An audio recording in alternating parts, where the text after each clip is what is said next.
यामागचा उद्देश आहे।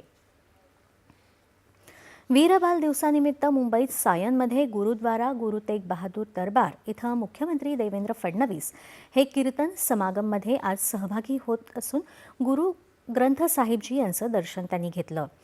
धर्म आणि मानवतेच्या रक्षणासाठी गुरु गोविंद सिंहजी यांच्या साहिबजादे यांचं बलिदान कायम स्मरणात राहील आणि त्यातून भावी पिढीला प्रेरणा मिळेल असं मुख्यमंत्र्यांनी प्रसारमाध्यमांशी संवाद साधताना म्हटलं आहे।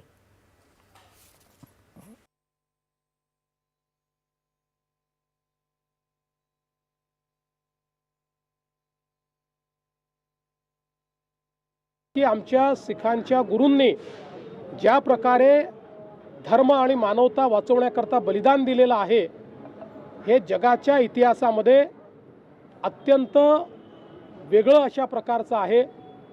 त्यांच्या बलिदानामुळेच आज आपण सगळे हा दिवस बघू शकतो आणि म्हणून अशा आपल्या देशामध्ये देशाच्या संस्कृतीकरता धर्माकरता ज्यांनी बलिदान दिलं अशांची आठवण ठेवणं आणि